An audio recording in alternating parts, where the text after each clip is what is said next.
a look back at these 2 pages here. What can we infer about Herbert here?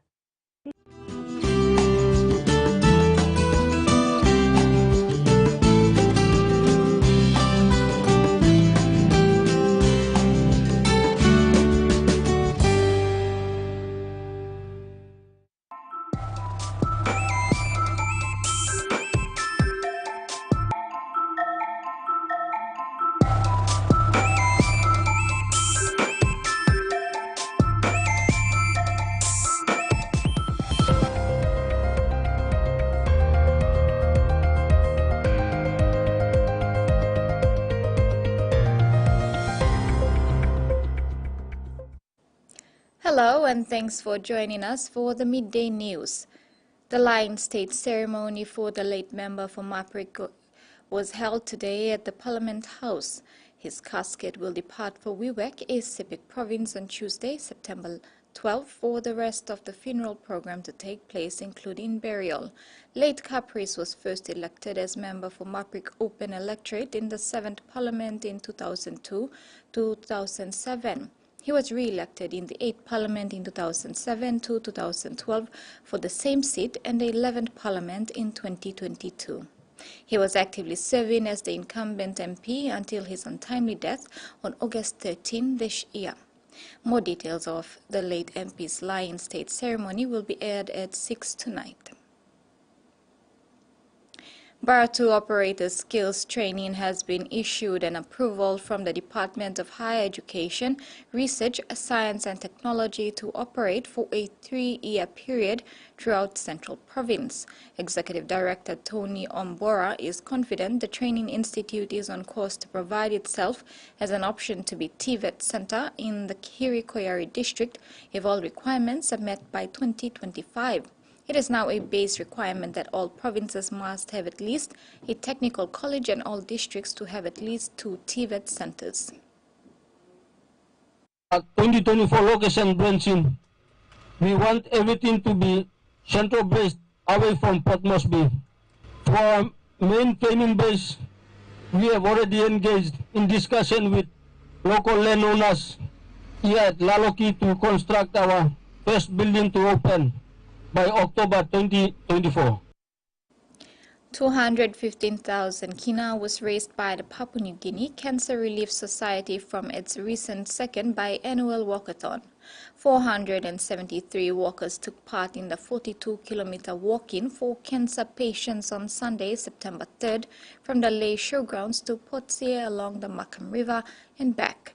Funds raised from the event will go directly to supporting a dedicated kitchen for cancer patients at the Engau Memorial Provincial Hospital and boosting cancer awareness programs. The society provides everyday liquidized and nutritious meals for cancer patients undergoing chemotherapy or other treatment. It employs a chef and owns a kitchen at the cancer center.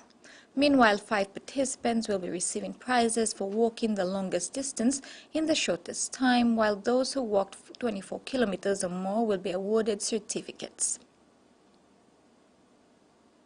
The Royal Papua New Guinea Constabulary is yet to deploy its Kumul 23 Police Tactical Group to Enga Province to quell the rise in law and order issues in the province. Police Commissioner David Manning said the police operations currently on in Enga is codenamed Miok Force and is different from Kumul 23. Kumul 23 operations is expected to take flight later in the year as RPNGC works on developing the capability of this counter-terrorism group comprising the best of police and defense force. He explained the different roles of these 2 groups. The Kumul 23. My acting deputy, Mr. Yamasombi, will be heading off to Indonesia on Sunday to see what is available over there in terms of hardware as well as training. It is something that we'll be working to develop over the next couple of months. But there is an expeditionary force that's gone up there at this point just to provide that intervention whilst we in the back end we work on developing this capability. And as far as the Miok force that you're talking about, that is more a community engagement and awareness capability that we've established in preparation for the by-election in Liga, but also at the same time working with the communities in the current tribal fights. The idea behind that is having members of the PNG, both commission officers and non-commissioned officers who are from Enga, to try and facilitate greater engagement with the communities. And overseas, advocates in Western Australia say children with disabilities are being excluded from childcare, leaving parents unable to work and desperate for help. There are plans to tackle the problem with new facilities, but significant barriers stand in the way. Perth nurse Felicity Thompson has delivered hundreds of babies, but she never imagined how her own life would change after the birth of her daughter Audrey, who has proportional dwarfism. I can't leave her really. She got really sick when I started trying to go back to work. Felicity gave up her career because local childcare centres couldn't meet Audrey's needs. Just to be able to go out and spend time with my friends and have a normal 5 minutes to myself. Doesn't sound like much to many people, but to me it would be. Monique Ryan's company helps parents to navigate the NDIS. She says there are huge barriers to accessing childcare for kids with disabilities. We've rung over 75 childcares in our state alone and asked this question, and we were met with a resounding no from every centre. Every child in Australia has a legal right to access childcare regardless of their ability. But in reality, very few childcare centres have the staff or the facilities to cater for kids with high needs.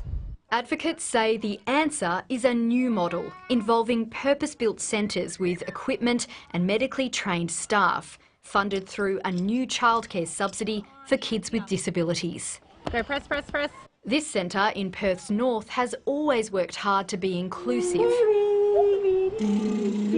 Its founders are hoping to open a dedicated high needs facility next year. All those children that have fallen through the gaps over the years, to finally have something that they can access, it's actually really exciting, isn't it? There we go, Lana.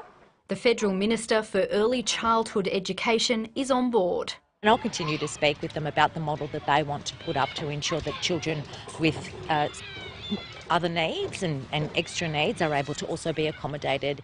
But the issue of subsidies remains a barrier, and much will hinge on the findings of two separate inquiries into the childcare sector, with reports due before the end of the year. Resources from New South Wales and South Australia have been called into the Northern Territory to battle a blaze 4 times the size of the ACT. Thick smoke has prompted authorities to issue a health alert for Tennant Creek and surrounds, with the fire expected to continue well into the week. As 10,000 square kilometres of dry bushland go up in flames. Well above one of our biggest that we've had, certainly one of the biggest ones I've been involved in. Crews working day and night to battle the blaze east of Tennant Creek, which has now jumped the Barkly Highway. We've got about 1 million head of cattle in the Barkly region alone at this time, so we're really concerned about trying to hold this fire up and other fires so that those cattle aren't impacted. Spreading rapidly and advancing west towards Tennant Creek, crews setting up fire breaks to hold the blaze back from the town. Strong winds testing volunteers and pastoralists who are already stretched to the limits. So we're working continuously to try and get rotations down there and get our people off the fire ground and give them some respite. There's been some people work some really long hours. The Emergency Management Council in Darwin have called for backup, with 2 South Australian strike teams due to arrive on Wednesday. A New South Wales expert also flown in to analyse the fire's spread. The situation is changing rapidly, and authorities say it could be more than a week before the blaze is brought under control. Water bombers were diverted this afternoon to a separate fire on the outskirts of Tennant Creek, which also destroyed at least 1 home.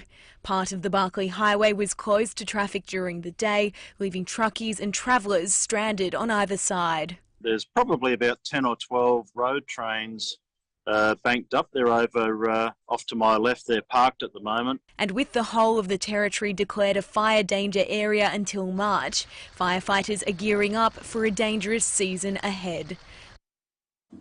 Back home in sports, the corporate volleyball grand final went down to the wire. 12 teams from respective divisions took to the courts in a heated affair on Sunday, September 10. In the end, there could only be one winner. Corporate volleyball grand final took to an exciting start with 12 teams assembled for the grand final, vying for the final honors in the bowl, plate and cup categories. In the women's bowl match, an evenly contested play between Koroboro and BNBM saw Koroboro edge out their opponents in the fifth and final set.